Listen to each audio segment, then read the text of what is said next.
आज मेरी फ्रेंड ने मेरे पास कॉल करी और कहा कि मैं जॉब वगैरह करती हूँ और जॉब वगैरह करने की वजह से मैं बाहर बहुत जाती हूँ और अभी से मेरे फेस पे काफ़ी टैनिंग हो चुकी है कि गर्मियाँ अभी स्टार्ट भी नहीं हुई हैं कि फेस पे टैनिंग इतनी हो चुकी है कि मैं बता नहीं सकती। स्किन काफ़ी डल महसूस होती है कि कुछ टिप्स मैं उसे बताऊँ, तो मैंने सोचा उसके लिए एक फेस पैक बनाती हूँ और आप लोगों के साथ भी शेयर करती हूँ। तो दोस्तों आज की जो रेमेडी है वो summer special glow face pack आप इसे कह सकते हैं, या इंस्टेंटली आपको ब्राइट स्किन देगी, साथ ही डल स्किन को रिमूव भी करने का ये काम करेगा। और काफ़ी सिंपल सी रेमेडी है, जैसे कि उसके पास काम वक्त नहीं होता, जॉब वगैरह करती है, घर का काम करती है, तो उसके पास इतना वक्त नहीं होता कि रेमेडी अच्छे से बना पाए, तो उसने कहा काफ़ी सिंपल सी टिप्स मैं उसे दूँ, तो वो मैं आप लोगों के साथ शेयर करने वाली हूँ। तो इससे पहले आप लोगों से एक रिक्वेस्ट है कि मेरे चैनल को सब्सक्राइब कर लें, साथ ही बेल आइकन को प्रेस कर दें ताकि आने वाली वीडियो की नोटिफिकेशन आप लोगों को टाइम पर मिल सके। तो दोस्तों ये सिंपल सा फेस पैक बनाने के लिए आपको सबसे पहले यहाँ पे कॉफ़ी पाउडर लेना है, और कॉफ़ी पाउडर यहाँ पे आपको 1 टेबलस्पून करीब ही लेना है। आप किसी भी कंपनी का कॉफ़ी पाउडर यूज़ कर सकते हैं जिस पर आपको बिलीव हो।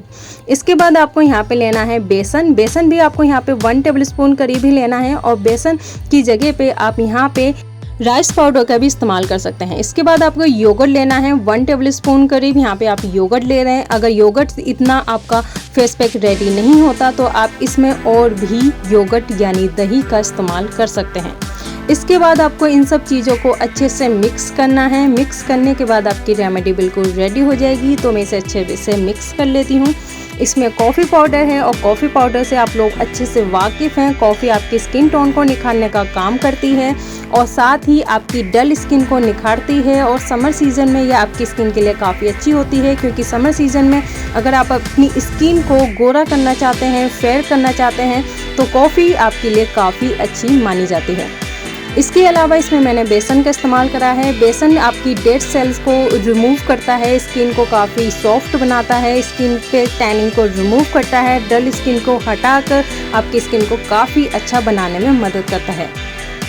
इसके अलावा मैंने जो यहाँ पे योगर्ट का इस्तेमाल करा है वो आपकी स्किन को काफ़ी सॉफ्ट करता है, स्किन पर ग्लो लाने का काम करता है, एंटी एजिंग की तरह काम करता है और आपकी स्किन से गंदगी को रिमूव करने का काम करता है। लेकिन अगर आपकी ऑयली स्किन है तो आप यहाँ पे योगर्ट का इस्तेमाल बिल्कुल भी नहीं करेंगे। आपको यहाँ पे रोज़ वाटर का इस्तेमाल करना है अगर आपकी ऑयली स्किन है तो। लेकिन अगर आपकी कॉम्बिनेशन स्किन है या फिर रफ स्किन है तो आप यहाँ पे योगर्ट का ही इस्तेमाल करेंगे, क्योंकि योगर्ट आपकी स्किन के लिए काफ़ी अच्छा माना जाता है। लेकिन अगर आपकी ऑयली स्किन है तो अगर रोज़ वाटर का इस्तेमाल करेंगे तो ये आपकी स्किन के लिए काफ़ी अच्छा होगा, क्योंकि ये आपके ऑयल को कंट्रोल करेगा। इसके अलावा आप इसे इस्तेमाल किस तरीके से करना है, आपको अपने फेस को वॉश करना है। वॉश करने के बाद इसे 15 मिनट अपने फेस पे अप्लाई करना है। फिर जब ये सूख जाए तो अपने हाथों को पानी में हल्का सा गीला करें। गीला करने के बाद स्क्रब करें। स्क्रब करने से क्या होगा, डेड स्किन आपकी निकलना स्टार्ट हो जाएगी और आपको काफ़ी ब्राइट और फेयर स्किन नज़र आएगी। इसके बाद आप सादे पानी से वॉश कर दें। सादे पानी से वॉश करने के बाद कोई भी सनस्क्रीन अप्लाई करें, देन फिर आप कहीं भी जा सकते हैं। आपकी स्किन कभी भी डेड नहीं होगी या फिर काली नहीं पड़ेगी। तो दोस्तों आज की वीडियो आपको कैसी लगी मुझे कमेंट बॉक्स में ज़रूर बताइएगा। इस वीडियो को लाइक और शेयर करना मत भूलिएगा।